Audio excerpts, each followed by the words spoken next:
My name is Susan, and I would not normally do this kind of a video, but I wanted to kind of help people understand the Health Care Act, the Affordable Care Act. I'm hearing a lot of complaints. Oh, let me tell you. And I'm getting a little annoyed with the complaints, by the way, because I don't think most of the complaints are very well founded, to be honest. That's my honest opinion. Okay. Here is how the Affordable Care Act affects me. I can no longer be denied coverage. I cannot be dropped if I end up with one more illness. And I now have the freedom to choose a plan that actually fits my needs. Where before I was locked in under an underwriting, and therefore I really had no wiggle room. Alright. So, what does this mean? Okay, let me tell you.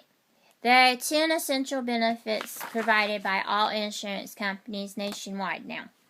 Any company that provides insurance must provide ambulatory patient services. In other words, anything that you can receive that does not involve being admitted into a hospital. Emergency services, hospitalization, maternity and newborn care. I'll come back to that. Mental health and substance abuse disorder issues or services. Prescription drug coverage, rehabilitation services and devices, laboratory services, preventive and wellness services, and chronic disease management. That includes things like physical screenings, immunizations. Pediatric services, including oral and vision care. Okay, I'll come back to that one too. If it were me and I had anything to do with it, I would make maternity and newborn care and pediatric services optional. Sort of like dental care is optional. Because I do realize that not everybody needs that. However, okay, so those are the 10 essential benefits. Most of the complaints I'm hearing are saying, oh, my premiums have gone up, my deductibles have gone up, my out-of-pockets are going up. Yeah, they're going up because you got more services that are now covered.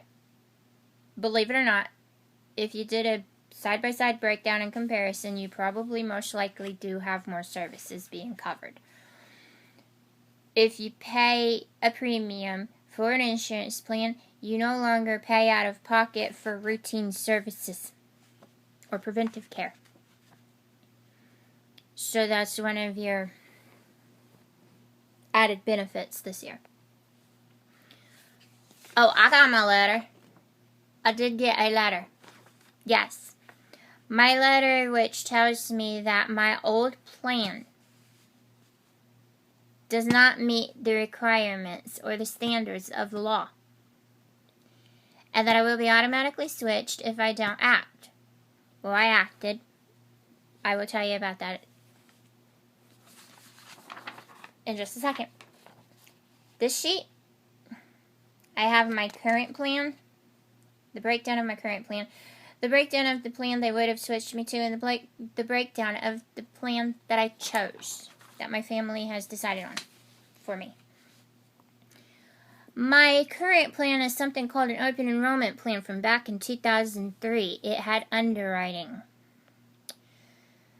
$298 a month, $2,500 deductible, $10,000 out-of-pocket expense, $50 doctor copays across the board, $80 for most of my medications.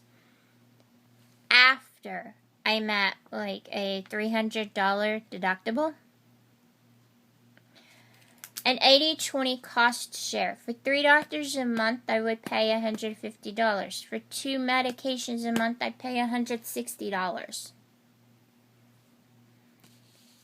It's a pretty high deductible, though, for that price, and a very high out-of-pocket. Okay, the new plan that I would have automatically been switched to is a silver plan. $263.20 a month, $2,000 deductible, $63.50 out of pocket, $40 for primary care doctor, $60 for other doctors, $100 for most of my medications, a 70/30 cost share. For 3 doctors a month, I would pay $180. For 2 medications a month, I would pay $200. That's more than I pay now. My total savings was $34.80 a month, $500 deductible, $36.50 for out of pocket, $20 for primary care doctor, assuming I only saw her twice a year, for a total savings of $4,587.60 a year. But my cost were $30 for doctors, $40 for meds, so $70 cost every month. For 12 months, $840 a year. Minus that from my total savings, I only come out with $3,747.60 a year savings from what I currently pay. Whatever I currently pay. Now, the plan that we have chosen is a gold plan.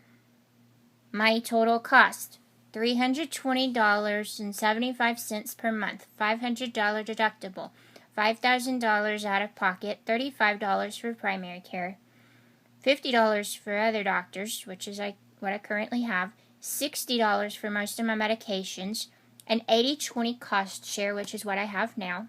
So for 3 doctors a month, I pay $150, which is what I pay now, and 2 medications a month, $120, which is less than I pay now.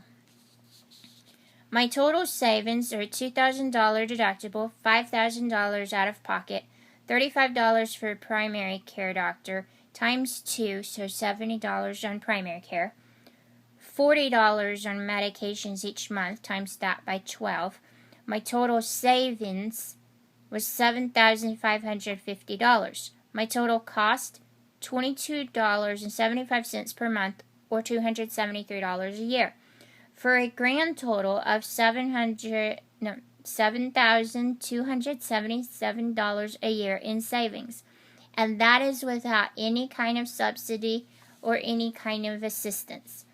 Little do most people realize, though, if you will itemize your taxes every year, your health insurance counts as a medical deduction. Up to a certain amount you can deduct with medical.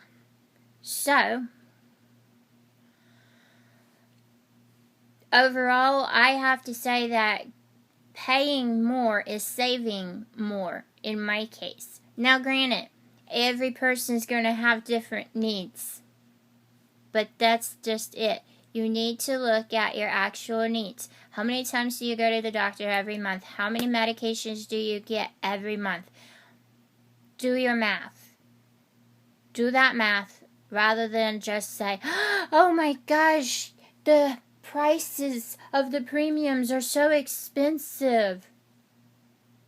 Okay. They look expensive. Trust me.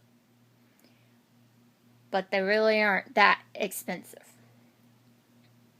Plus, you're one illness away from losing your house if you have no insurance.